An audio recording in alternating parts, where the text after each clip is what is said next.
Nah, kita udah sampai di sekolah SMA Katolik Surabaya nih. Kira-kira kita mau kemana ya? Jadi sambil kita nunggu, kita lihat-lihat aja ya di sekitar seluruhnya ada apa. Jadi di bagian kiri saya ini ada ruang guru baru. Nah, ruang guru baru itu baru direnovasi dan ditambahin di ruang guru barunya. Lalu ada beberapa taman dan juga ada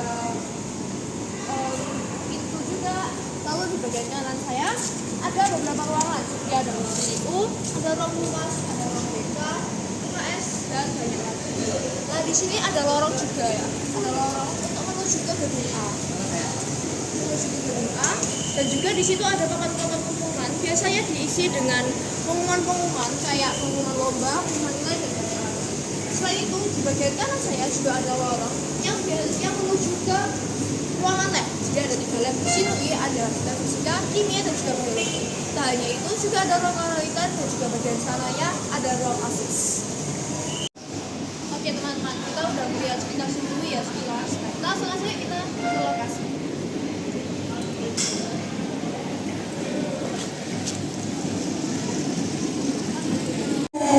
Baik teman-teman semuanya, kalau semuanya kita sudah ada di tempat pelaksanaan Surabaya, tepatnya di lapangannya. Jadi di lapangannya ini kita melaksanakan pertandingan futsal dengan Fresh 2024. Nah, untuk Fresh ini kita memiliki tema Fresh karena kita mau merasakan para peserta itu bisa merasakan banyak tantangan dan juga bisa menemukan lapangan es tersebut. Nah, untuk Fresh ini singkatan dari futsal dulu kami. Untuk Fresh ini sudah terlaksana pada tanggal 10 Oktober 2019. Ada usulan penting dan akan diakhiri pada tanggal 1 November 2024. Nah, untuk Fresh ini akan ada 14 tim, 12 tim dari siswa dan siswi seluruh angkatan hingga angkatan campur dan juga 2 tim dari karyawan dan lalu untuk kepastian teknis dan tenangnya kira-kira bagaimana ya?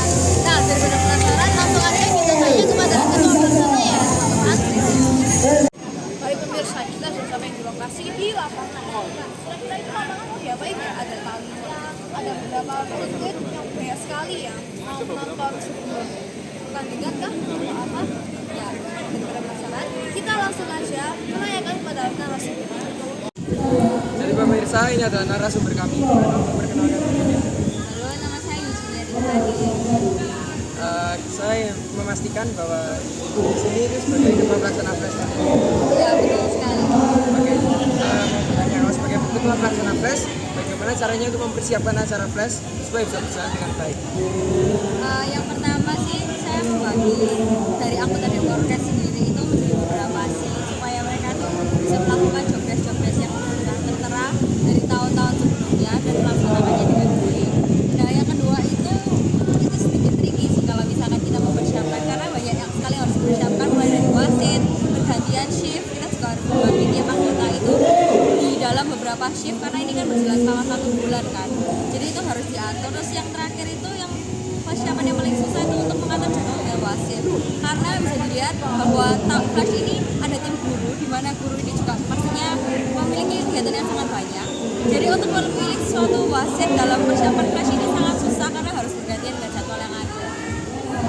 Untuk membahas wasit sendiri, apakah wasit itu ada memiliki kriteria tertentu supaya bisa terpilih menjadi wasit? Yang pertama kita tuh harus memilih wasit yang adil ya, yang adil dan juga memang mengerti peraturan Fresh, bukan hanya sekedar dia bisa olahraga atau bagaimana. Tapi memang wasit yang memang sudah tahun ke tahun memiliki pengalaman menjadi wasit dan bisa adil. Oke. Mau bertanya lagi Kak, bagaimana perasaan bisa menjadi ketua pelaksana dan apa yang kamu rasakan misalnya senang? Yang pertama menjadi ketua pelaksana ini sangat ya karena tahun lalu itu kan masih menjadi anggota, jadi untuk menjadi ketua pelaksana itu sangat nggak bisa disangka dan sebenarnya juga agak takut juga karena ini kan memasuki musim hujan. Dalam 1 bulan ini kan kita juga nggak bisa memastikan hujannya kapan, apalagi ini aja udah mendung-mendung dan windy lah. Jadi ya itu yang harus disiapkan banyak, jadi saya sedikit takut tapi saya bangga karena opening kemarin itu berjalan dengan lancar. Jadi sebagai ketua pelaksana saya sangat bangga juga pada anggota Dewan Orkes karena bisa bekerja dengan baik terutama pada saat opening kemarin. kalau misalnya kayak ada kendala, misalnya kayak hujan itu ya, kan ini kan memang bukan faktor dari yang kita inginkan. Terus kayak selalu ada solusinya.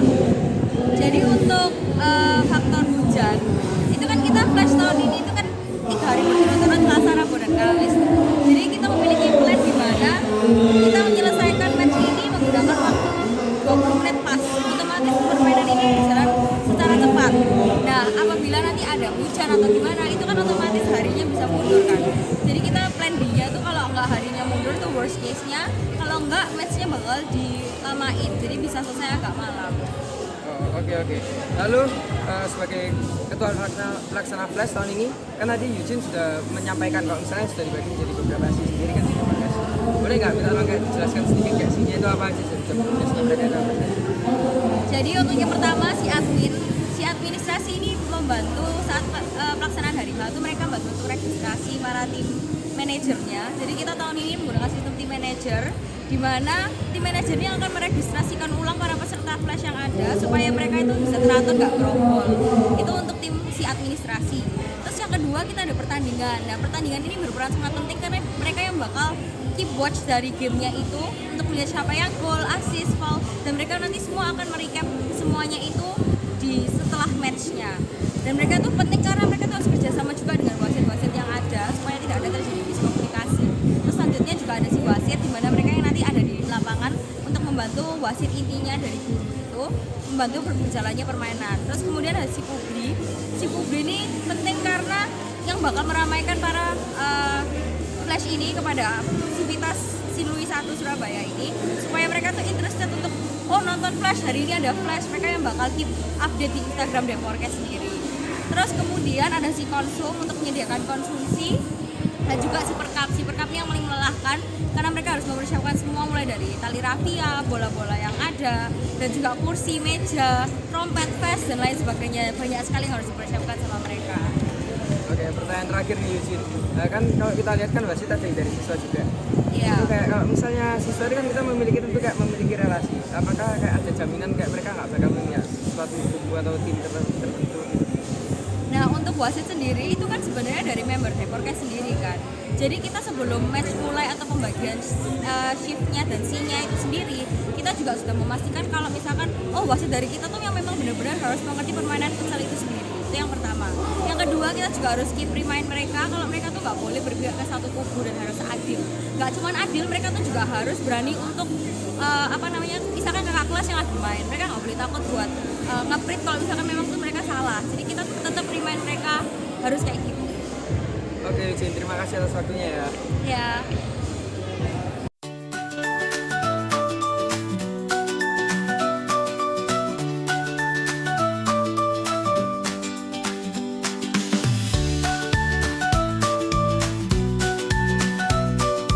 Bola dibawa oleh tim Samu. Apakah langsung ada terjadi tendangan? That's my opinion. Don't ask me who that is.